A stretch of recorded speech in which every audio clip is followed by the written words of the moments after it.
And it's interesting. A lot of they've been doing independent studies about the forest code proposals, and it's actually quite frightening with what's on the table. There's this is the National University of Brasilia.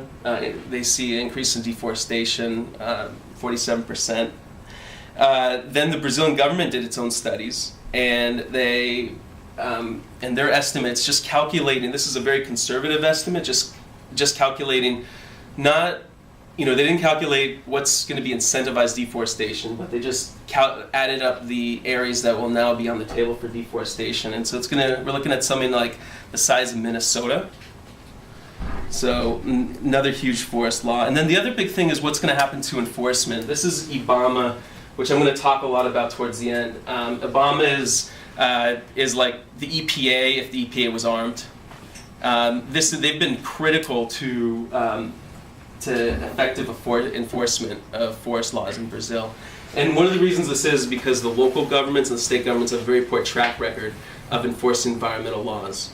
Part of this is because they don't have nearly as many resources. Part of this is that they're in these frontier states where there's not a lot of governance, and the cattle barons and the soy barons in these areas have a lot of power. And so it's hard for them to act very independently. Sometimes it's corruption. Sometimes their bosses are very close to the elites in these frontier areas. So the role of the people who aren't from the area coming in from Brasilia with the right equipment, like helicopters, is imperative to actually fighting deforestation. We've seen that this past year with these successful efforts that they've. That it does make a difference. And then the other thing is, so what this is going to do, the new forest code is going to shift the enforcement authority from the federal government to the states. And the state, and this is, I compare this. These are the Keystone Cops. That's what this picture is. It's probably an outdated reference, but just very poor track record of enforcement. And so I mentioned the slopes. This is pictures of the erosion that happened in Rio, about a year ago, and the scientists who've been looking at the forest code proposals found that these are the areas that were removed, or actually that removal of this vegetation would be legalized in a new forest code. So this is another potential danger. So the scientists have been really outspoken with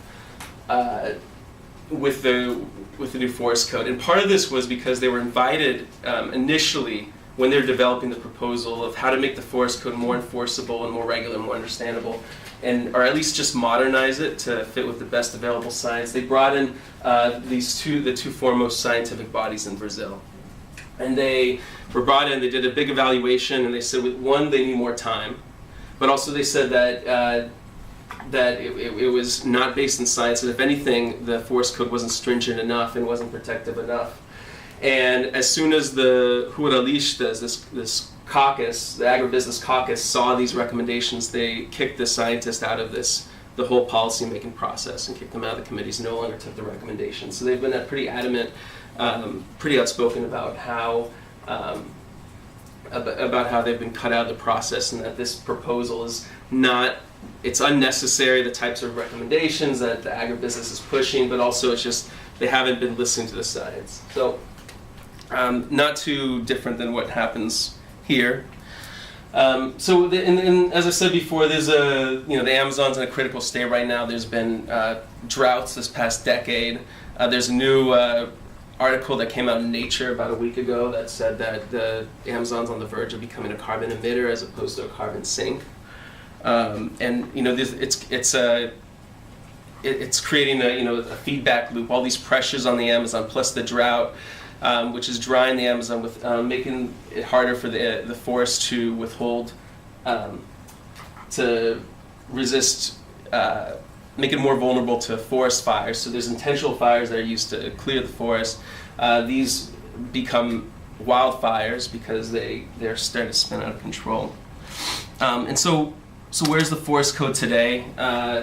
This is the timeline of what needs to happen. This is in May, the lower chamber approved the forest code text, and then the Senate went through some committees. They passed their own version, which is slightly better, but still pretty devastating. And this was in the end of November. And right now, the chamber, it's almost like an ad hoc phase right now, where the lower house is deciding whether or not to reject the Senate version. They were trying to finish this before the end of the year for a lot of reasons I'm not going to get into, but they ended up delaying this whole process until after recess ends, after Carnival, in the beginning of March. And in both of these, in both the Senate and in the lower house, it passed overwhelmingly, unfortunately. And this goes against the vast majority of Brazilian public opinion, anywhere from 79-85%, who are against the forest code changes, against amnesty, against reducing the size of protected areas in the Amazon. So this is where things are at, and unfortunately, this delay was due mostly to the agribusiness caucus in the lower house saying that the bill wasn't good enough for agribusiness. So in mid-March, early March, and again, this timeline is very flexible and might even go into late March or April. This legislation will reach President Dilma's desk. Now, Dilma, in her election, in the election process, promised to uphold the commitments of Lula and fight deforestation, but also specifically talking about the forest code, not accept amnesty, veto any provisions for amnesty, veto any provisions for reducing the size of protected areas.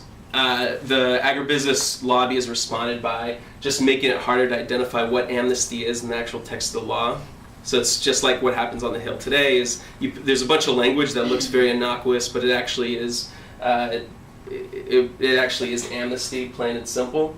And and also during this whole process, Dilma has her party, even though she controls her party and its allies control a majority bloc in both houses of Congress, they've kind of been out to lunch on this, even though the person I just pointed out before, Aldo Rebelo, and the Agribusiness Caucus, even though they've been criticizing the government and going against her wishes, which she put on the table early on her term, they haven't really been engaged, so they're allowing this dangerous text to move forward and not trying to improve it along the way, or at least make it easier for her to. She has a line item veto, and she can actually, it would make it easier for her to sever specific portions. So we'll see what happens when it gets to her desk. Greenpeace and other groups have a campaign that's very focused on her and focused on her decision that she's going to make. Unfortunately, we haven't. What her environmental record this year has been very disconcerting, and not just talking about Belo Monte, which Amazon Watch has done great work on along with allies in Brazil, and not just with offshore drilling, but also with what's happening with federal force enforcement, which I'm going to talk about later. So we're all pretty skeptical of what Dilma's about to do. And also one thing that we should all flag, just as people are interested in what's happening in Brazil right now and all the things related to the Amazon, is the Ruralistas have an agenda. It's announced. And after the forest code, they're going after other themes, other problems, to make it easier for agribusiness and harder for local forest communities. Indigenous protections. One thing on their agenda is to make it easier to lessen the penalties for invading indigenous lands, or at least redraw indigenous reserves, which is a big problem. They believe, even though Brazil still has a rural slavery problem, and in 2011, present day, there's a rural slavery problem occurring especially in cattle ranches and charcoal kilns. They think these laws are too hard on agribusiness and on ranchers, and on the industry, so they're going to try to make them more flexible. And then, as I mentioned before, Monsanto is giving money to them. They want to make it easier for pesticides to be used in the area, and also GMOs. And what's interesting is, because Brazil has a tougher policy on GMOs, it's helped their market access to Europe, Europe really cares about GMO soy, so this is actually pretty detrimental to them. So we'll see after the forest code what happens next. And then the question is, and one thing that underline is it's not just scientists, environmentalists who are against these changes. There's this huge coalition of about 140 groups, and includes the equivalent of the AFL-CIO, CUT. It includes faith-based groups. It includes the Brazilian Bar Association, human rights groups, indigenous groups, and then social movements like Via Campesina and MST, the landless movement. And so here's some images of Brasilia. And from Brasilia, this is the coalition doing a march. They're preparing to deliver 2 million petition signatures to Dilma. This is around the time that the Senate was doing the plenary vote. This is also in Brasilia. This is, you can see the Greenpeace balloon in the background.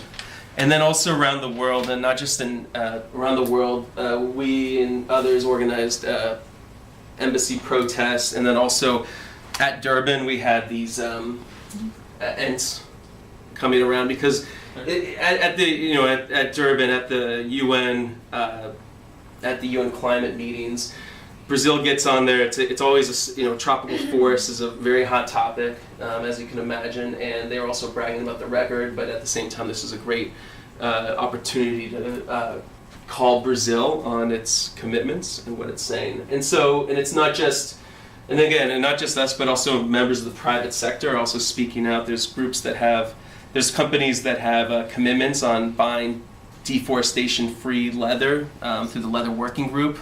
And they said that they're concerned with forest code. We're not talking about, Birkenstock or, hippie companies. We're talking about IKEA, Adidas, Timberland, Nike that have spoken out about the forest code. Then buyers of soy, also concerned about forest code changes. This is McDonald's in Europe. Carrefour, which is a huge international French supermarket chain. Tesco, which is big in the UK, Ahold, which is also in the UK, and also the parent company of Giant, which you see here in DC. So it's going to be, it has become a political street fight. We're probably going to get some disturbing news. The government has actually said that it wishes that they didn't have to make a decision so close to the Earth Summit. So I encourage you, anyone who's in this network or in the community here in DC, who can highlight this contradiction of Brazil's environmental record, would please do so. But unfortunately, I mentioned federal enforcement being a key part of the fighting deforestation puzzle, and there's been Dilma signed into law a law called Law 140. And my YouTube's not working, but I can. This is Ibama, Ibama agent. She signed into a law. This was a kind of a Christmas Eve type of policy making, so it got very little attention. It came right after a lot of attention was focused on Belo Monte, the dam. A lot of media attention has been focused on Durban and also the forest code. But underneath it all, she basically totally weakened Ibama, the federal environmental enforcement authority. And what she did was she changed the language in the law to say that public organ of the government can only enforce a law, can only crack down on any violations of a law if it has the authority to give a license for that specific law. So when Ibama's in the field, they're allowed to enforce state there are violations of state environmental laws or violations of forest laws who in the state has the authority to give out forestry licenses. So this makes them an effective tool, but unfortunately used to. But now they're actually going to be basically handcuffed from enforcing the law when they're actually out in the field and leave it to the states. And then the violators of the crime are going to have a choice between what fine they have to pay, which is either going to be the very little state fine, which is going to be a lot less than the federal penalties for this. So while Dilma in the next few months is going to be bragging about this this great record of fine deforestation the past 2 years, she's basically pulled out the pillars of enforcement that the world is relying on for Brazil to save the Amazon right now.